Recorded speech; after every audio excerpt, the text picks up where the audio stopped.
España, una patria de tradición católica a la vez que vanguardista, una patria de tradición mestiza pero imperialista, esclavista pero moralista. Y es que el Imperio Español no queda sin controversia, ya sea real o legendaria. Aun teniendo todo esto en cuenta, algo es indiscutible, y es que si no fuera por los reyes católicos, y más tarde los decretos de nueva planta, ni yo estaría hablando castellano, ni tú me estarías escuchando. Aunque España no se forma como Estado hasta el siglo XVIII, se considera por muchos que España la crea Isabel la Católica de Castilla, al unir las coronas de Castilla y Aragón bajo la misma corona, que no la misma administración. Casi inmediatamente tras esta unión, Cristóbal Colón descubriría América, haciendo del Imperio Habsburgo la fuerza hegemónica mundial hasta el siglo XVIII, y dejando un eterno legado en la iberosfera. Pero ¿y si Isabel la Católica jamás llegara a reinar? ¿Y si España jamás existiera? La bandera es el orgullo que simboliza la patria. Es un reto permanente al viento de las montañas y los voces de colores que gritan ¡Viva España! Nos encontramos en el medievo, mitad del siglo XV. Castilla tiene a un rey que es medio inútil, Enrique IV, que además le llamaban el impotente. Enrique solo tenía una hija, por eso le llamaban impotente, y gay, y corría el rumor de que ni siquiera era suya, sino que era de Beltrán de la Cueva, un colega de Enrique, que le administraba las cosas. Bueno, pues esta hija se llamaba Juana, de mote la Beltraneja, y algunos nobles no querían que reinara, porque ésta se había casado con el rey de Portugal, y no querían perder poder. Pues estos van en 1465, cogen a un hermanastro de Enrique, Alfonso de Castilla, hacen una ceremonia como nombrándolo rey, y con una tumba al lado, como si estuviera Enrique dentro. Alfonso tenía 11 años. Entonces empieza una guerra civil entre los alfonsistas y los enriquistas, que no se llamaban así, los nombres me los invento yo. Dura 3 años, hasta que Alfonso se muere. Literal La Palma, cosas de la Edad Media, y ya los nobles trepas volviendo al lado de Enrique. ¿Y todo esto, a nosotros qué? Bueno, es que para que os hagáis una idea del ambiente en Castilla, los nobles muy trepas destronando al rey, a la mínima una mujer heredera al trono, que además podría ser bastarda, y un rey que deja el poder en manos de gente que puede, o puede que no, se esté follando a su mujer.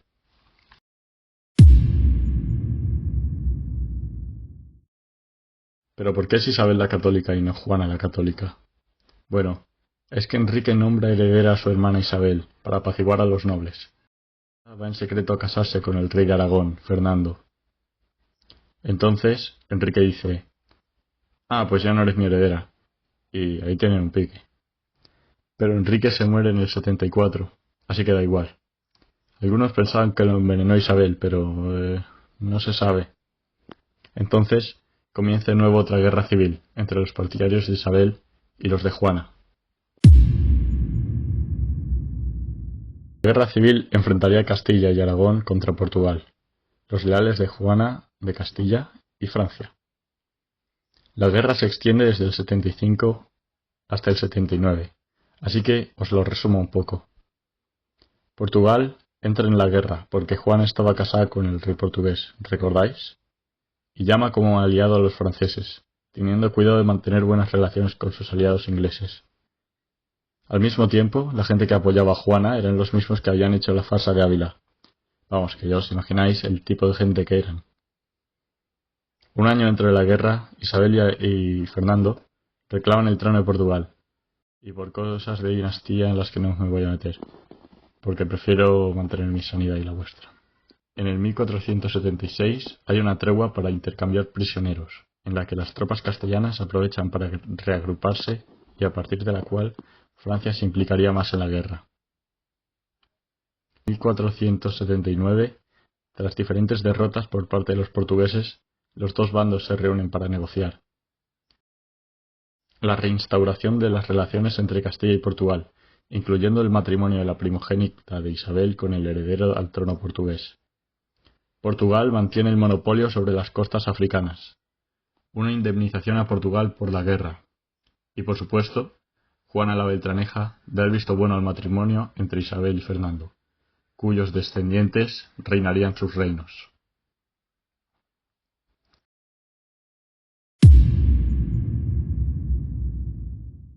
El resto es historia.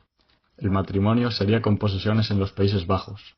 Acabaría con el reino musulmán de Granada. Conquistarían el Nuevo Mundo. Casarían a su heredera con un Habsburgo, quienes se harían con Navarra, y su nieto, Carlos I, gobernaría Europa. Más tarde, en el 1580, toda la península se uniría bajo una misma dinastía, en el periodo que se conoce como Unión Ibérica. Pero el costoso estilo de vida de los Austrias, sumado más tarde a la dinastía borbónica, de la que, en mi opinión controversial, no ha salido ni un solo rey bueno, sumado además a la invasión napoleónica, la independencia de las colonias, la tardanza en industrializarse, las guerrillas carlistas, los movimientos secesionistas dentro de la península y la revolución demográfica española, que reluce por su ausencia, acaba con la España que tenemos hoy en día, el fantasma de esa España imperial, que gobernó una vez la tierra. Pero ¿y si fuese Alfonso V de Portugal quien unificara España?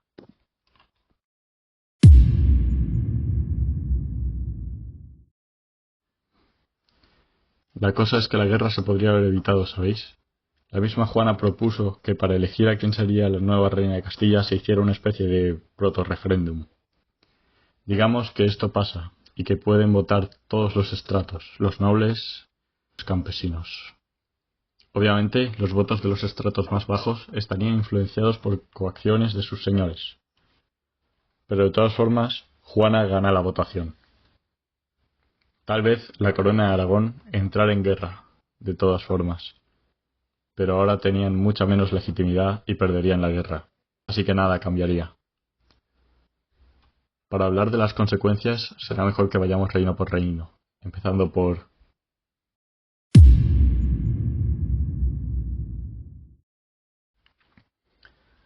En esta historia, América no sería descubierta hasta mucho más tarde. La incursión de Colón ya fue rechazada en diversos reinos y a Portugal le interesa más llegar a la India rodeando África, donde empezarían a formarse las primeras colonias.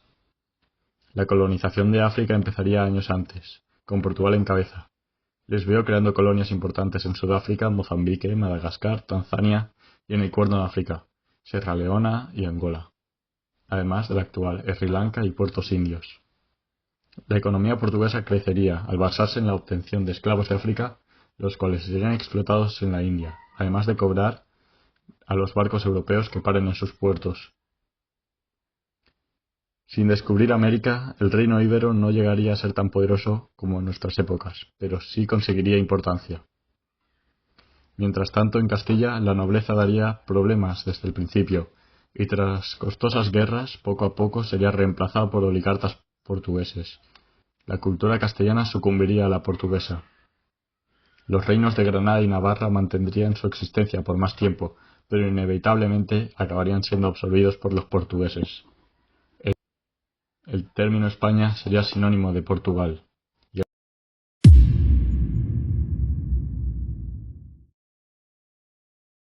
Veo muy probable que el reino de Aragón todavía acabe siendo parte de la dinastía Habsburgo.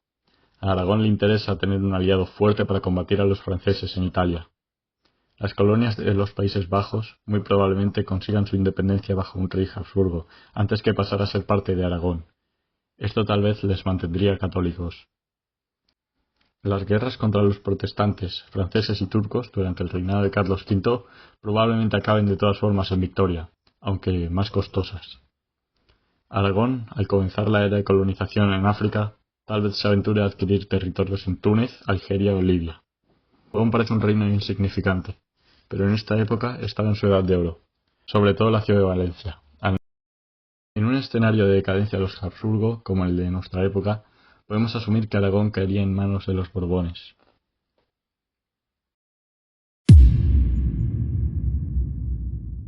El éxtasis nacionalista que embriagó a los europeos en América aparecería igualmente en África, aunque estos no se adentrarían demasiado, y la malaria es algo a tener en cuenta.